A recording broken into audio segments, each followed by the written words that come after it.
Bien, vamos a iniciar, muchachos. Tenemos entonces para esta oportunidad medios refringentes del ojo. Quiero aclarar en respeto a ustedes, ¿verdad? Por la mañana hicimos una grabación, lamentablemente tuvimos problemas y al revisar el material hubo cuestiones que no quedaron como deberían de ser. Así que entonces, en segunda intención, hacemos este trabajo y quedaría entonces ya a disposición de ustedes a partir de unos minutos. Medios refringentes entonces.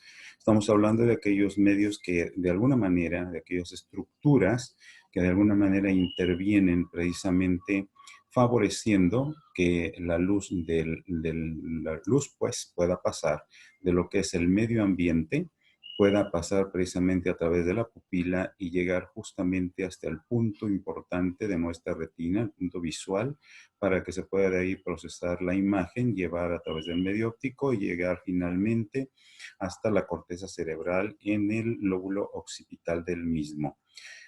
Tenemos entonces que, aunque la luz, según las teorías, ¿verdad?, se transmite o surca por el aire de una manera recta, sin embargo, en el momento en que cruza por la córnea, como podemos apreciar en esta imagen, el haz luminoso sufre una angulación y es la manera como se proyecta hasta la parte visual de la retina.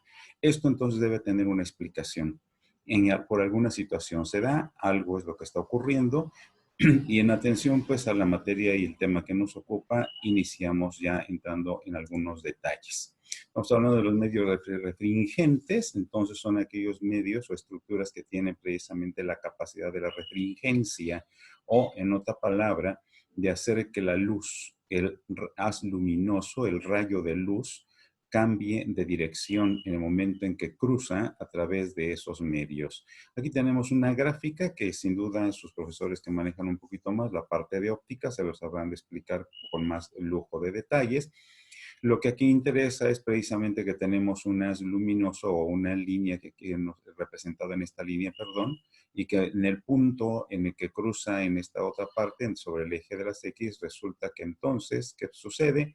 Hay una angulación. A esto se le llama refringencia. ¿Qué está sucediendo con esta línea? Se refracta en el momento en que cruza por este punto. El ejemplo más clásico que tenemos de lo que sucede a nivel del aula y que lo hemos vivido en alguna oportunidad, sobre todo a nivel primario, incluso secundario, hasta en la prepa, que al introducir un objeto, como en este caso el lápiz en un vaso con agua, alcanzamos a ver como que el lápiz se quebró, se torció y algo sucedió aquí.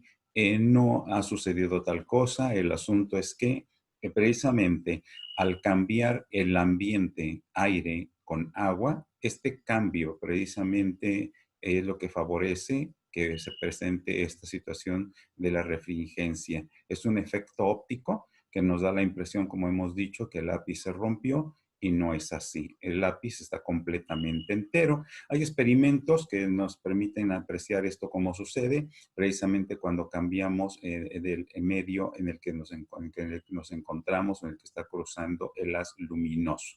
Bueno, esta es la refringencia. Entremos ya en materia, considerando los elementos que nos interesan en este caso, hablando de lo que es la estructura del ojo. Aquí tenemos en mención 4 estructuras importantes, como es el caso de la córnea, que nos ayuda con la refracción de la luz y es una estructura, sabemos bien, avascular. El humor acuoso, que si bien es cierto aquí no encontramos células como tal, pero también es un medio transparente que precisamente permite el paso de la luz, además de que nutre la córnea y el cristalino. El cristalino es la siguiente estructura. Ya sabemos su función primordial es precisamente favorecer la acomodación apoyado por el músculo ciliar.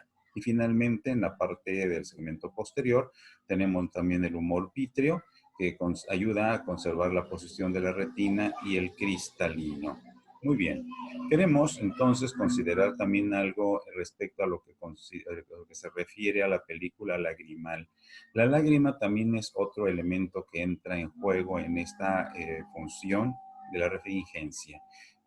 Pues podemos mencionar, ¿verdad? Que si bien es cierto, se le llama una película, es una estructura, una composición muy fina que baña la cara anterior de la córnea y del globo ocular y que pues viéndolo ya de otra forma está compuesta por tres elementos importantes, una capa oleosa, o sea, hay cierta cantidad de grasa en esta estructura, tenemos una capa acuosa y también la capa mucínica, es decir, cierto contenido de moco. Ahora bien, la parte oleosa ayuda para que el contenido de la lágrima pues no se evapore rápidamente y se mantenga un poquito más sobre la superficie de la córnea, humectándola y ayudándole también precisamente en el trabajo del parpadeo. La capa acuosa, que es la que precisamente se encarga de mantener esa lubricación y que contiene varias sustancias como son sales, proteínas, glucosa y algunos electrolitos, y precisamente también favorece que la proporción, es decir, proporciona el oxígeno a la córnea y la ayuda a eliminarle los agentes externos. Y la capa mucínica o de moco, que también pues ayuda para el proceso de la lubricación y conserva la hidratación y protección de la córnea. Queremos entrar un poquito ya más en detalles, considerando ya unas estructuras que como es el caso de la córnea. Córnea que sabemos es la estructura que se encuentra en la parte anterior del globo ocular, tiene una forma más o menos como de una concha, ¿verdad? Y ya histológicamente, que es lo que nos interesa en virtud de la materia que atendemos en este momento, tenemos que está constituida por 6 capas.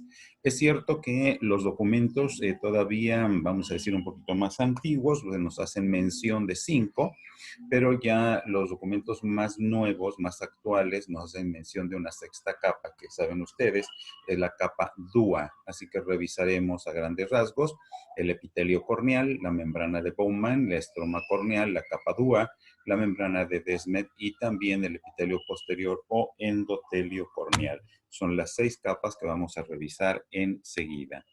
Aquí tenemos un dibujo donde podemos apreciar, todavía en este dibujo, como ven, no aparece lo que es la capa DUA, pero apreciamos pues en un dibujo aquí muy esquemático que nos permite ver el epitelio que viene quedando en la parte más externa de la córnea. Vemos aquí está organizado en 3 capas, lo que nos permite entender que se trata de un epitelio estratificado. Continuamos después con lo que viene siendo la membrana basal y después viene la membrana de Bowman, el estroma, la membrana de Desmet y finalmente el endotelio, que podemos apreciar la diferencia en las capas y el tipo de células que lo conforman. Esto ya viene siendo una preparación histológica en donde encontramos también lo mismo, ¿verdad? Epitelio, la capa de Bowman, el estroma, la membrana de Desmet, y aunque aquí ya no está señalado o no aparece el nombre, pero pues ya entendemos, se trata del endotelio. Correcto. Hablando un poquito del epitelio corneal, ya dijimos, se trata de una estructura formada por células de tipo plano, acomodados en varias capas, de ahí la referencia de que es estratificado, pero a diferencia de la piel es un epitelio estratificado queratinizado, en este caso no hay queratina. No tiene queratina, pero sí aparecen o encontramos especializaciones celulares en el borde apical, que en este caso son microvellosidades, que de alguna forma como que atrapan un poquito más la película lagrimal, como que no permite que se escurra de una manera pronta y pues favorece la humectación. También hemos de considerar que el epitelio, perdón, se continúa en la periferia, o sea, no hay que olvidar que la córnea es una estructura, si lo vemos de frente, es una estructura esférica o circular, y entonces en su borde exterior, sea para cualquiera de los puntos de los 360 grados que la conforman, se continúa precisamente con el epitelio de la conjuntiva.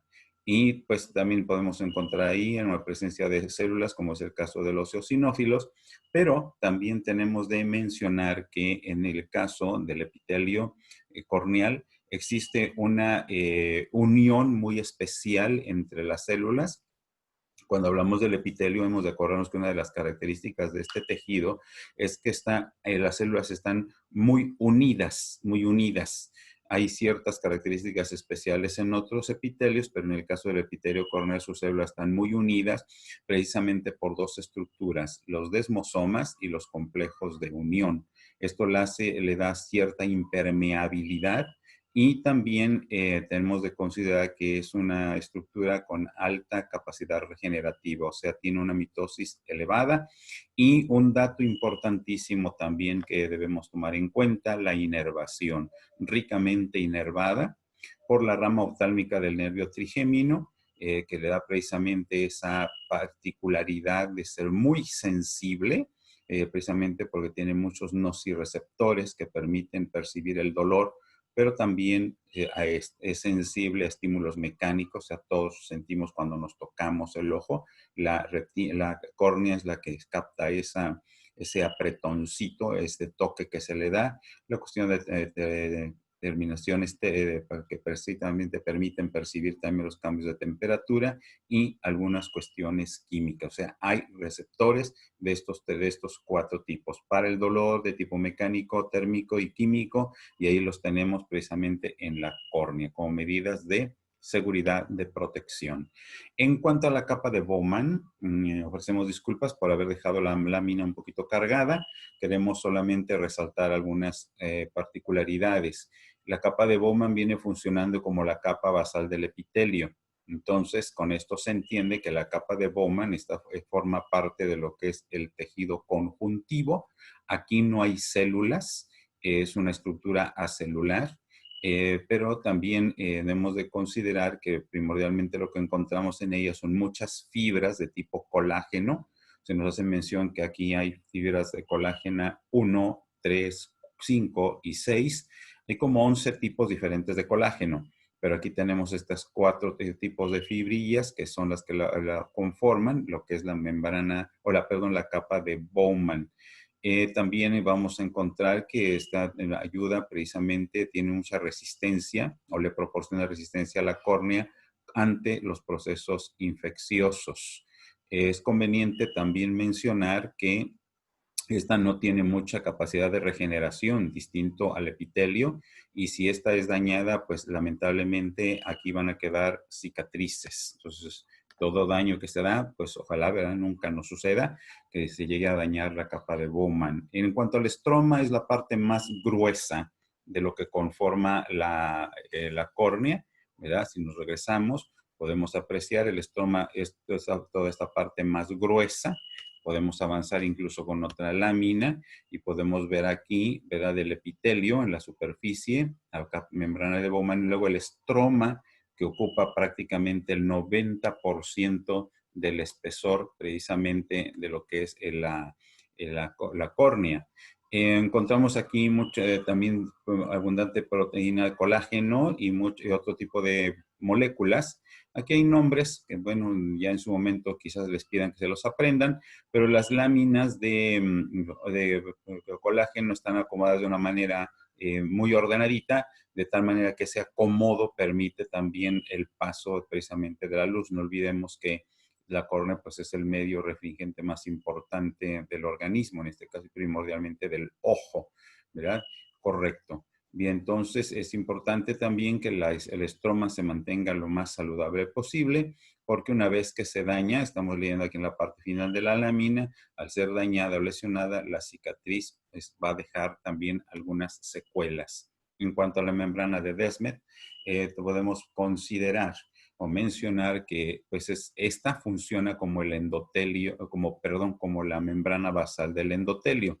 Otra vez hemos de considerar, esto es tejido conjuntivo, pero aquí hay que tomar en cuenta un asunto. Muchachos, me voy un poquito a la lámina siguiente para que podamos explicar este asunto. Veamos. Acordémonos del epitelio. El epitelio siempre va a tener sus células, perdón, y las células deben fijarse de alguna manera. Entonces, siempre el epitelio se va a fijar con una parte de tejido conjuntivo. En el caso del epitelio corneal, está hacia el exterior y hacia el interior, la capa que sigue, que viene siendo su membrana basal, es la membrana de Bowman. En el caso del endotelio, la situación es al revés, si me permiten. El endotelio queda orientado hacia el interior del ojo. Acá es donde ya tendríamos nosotros la cámara anterior ocupada por el humor acuoso.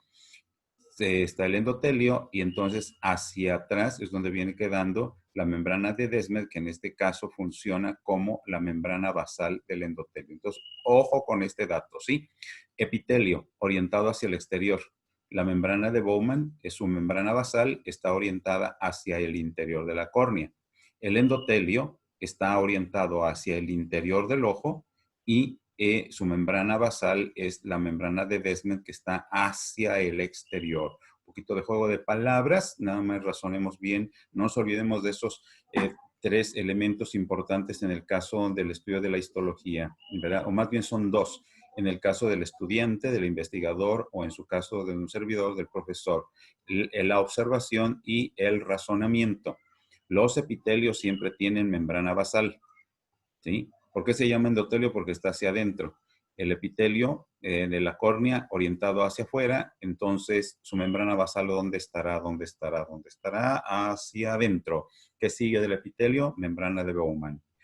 Endotelio, ¿hacia dónde está orientado? Hacia el interior del ojo, es decir, cámara anterior, ubicado en contacto con el humor acuoso. Entonces, su parte basal está orientada hacia afuera y es donde tenemos la membrana de Desmet. Ojalá nos alcancemos a explicar en este punto, ¿verdad? Y pues también tiene muchos tipos de fibras de colágeno, que es lo importante aquí en este caso. No hay células, igual como sucede con el estroma, donde hay, por ahí aparecen algunas, pero son muy escasas. Lo primordial son principalmente la presencia del colágeno. La capa DUA. La capa DUA es una estructura nueva, como hemos comentado, se le encuentra ya en mención más directa en los documentos más actuales y pues según esto, los datos que tenemos, fue descubierta por este señor, Haminder Dua, espero pronunciarlo bien, en el 2013. Tenemos 7 años que se está trabajando con esta estructura. La encontramos entre el estroma y la membrana de Desmet, es muy delgadita, 15 micras, formada primordialmente por fibras de colágeno también, y tiene precisamente una baja densidad, pero una alta resistencia.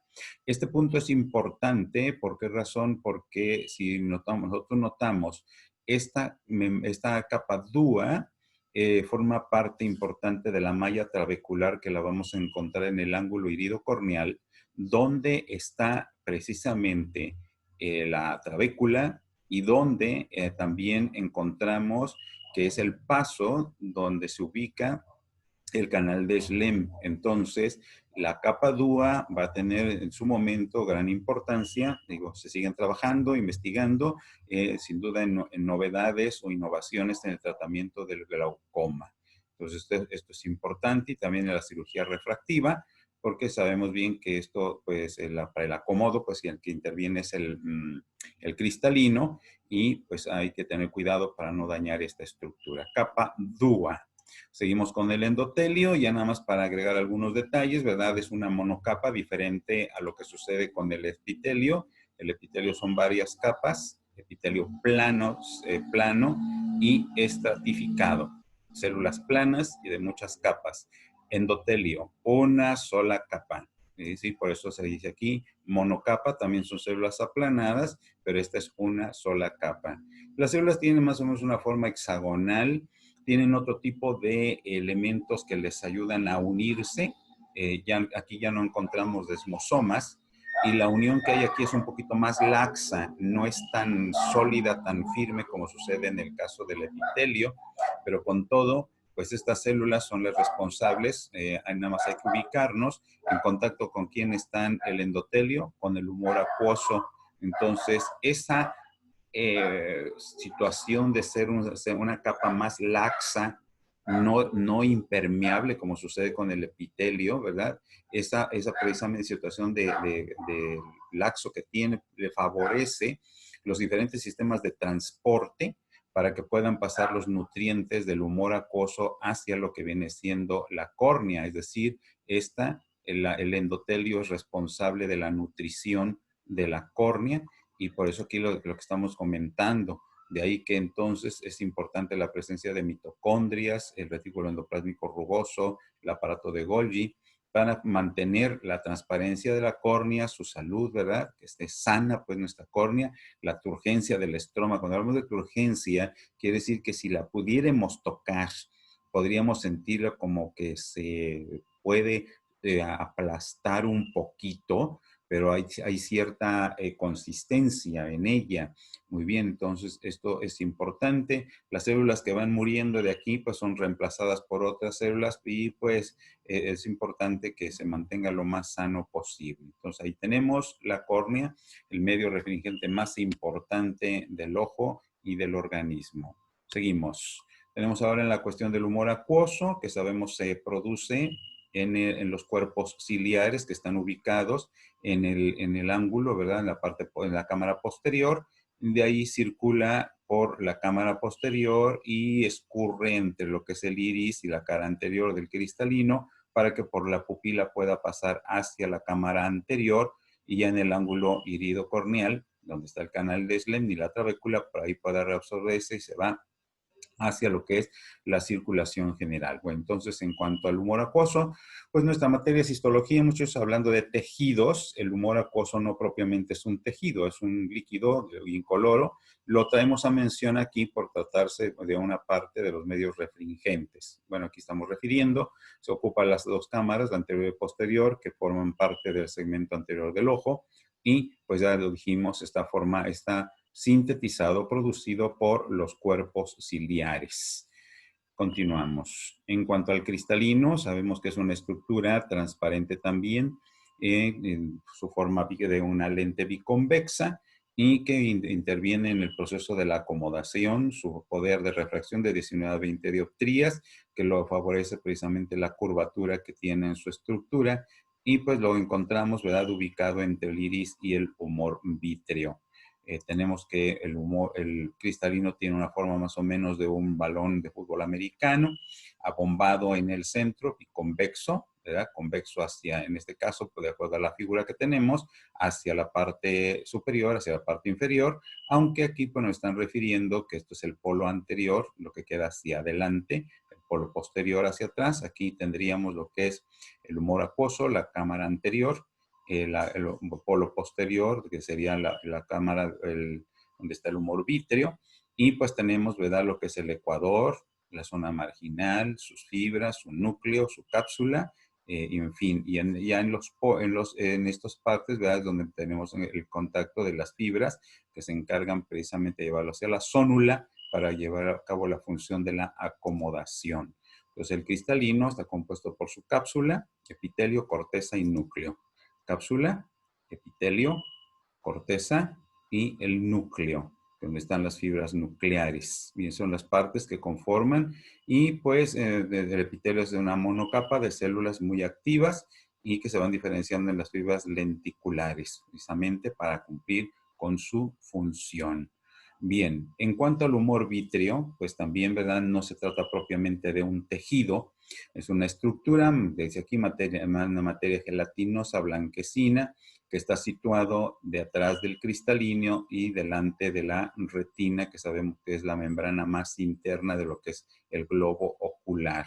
En su interior encontramos muchas fibras de colágeno y también otras moléculas. Aquí se nos está mencionando al hialuronano, una proteína, ¿verdad?, que está por ahí dispersa y pues mantiene, ¿verdad?, la forma del globo ocular, pero notemos que hay una manera en que se pega, se adhiere o se junta con la retina y hemos de notar a este dato interesante. La parte que tiene más adhesión es precisamente la parte anterior, aquí está el cristalino, la parte anterior que nos hemos de acordar, ¿verdad? La retina la podemos dividir en 5 partes. La quinta parte anterior es la parte de la retina ciega, es justamente la que está más adherida, que tiene más firmeza, ¿verdad? En esta situación de que está pegada pues con la retina. El humor vítreo está menos adherida, digamos que en las 2 tercios medios y en el tercio o en los tercio, 2 tercios posteriores, que es la parte más importante en lo que se refiere a la cuestión de la visión.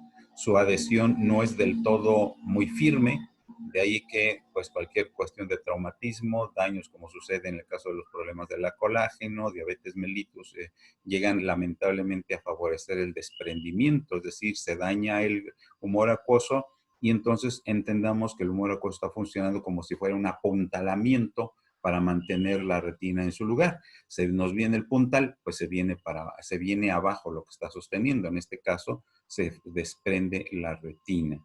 Entonces, la función la tenemos en ese sentido, ¿verdad? De que sirve para sostener la retina en su lugar.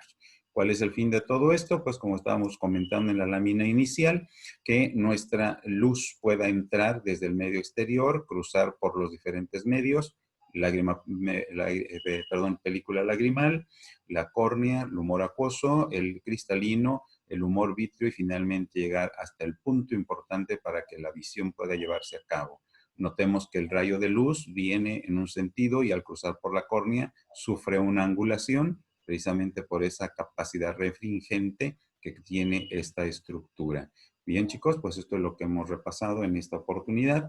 El material estará en breve en la plataforma para que esté a sus órdenes. Cualquier cosa, pues nos estamos comunicando. Agradecemos el favor de su atención. Cuídense mucho. Nos estamos mirando en la próxima. Hasta luego.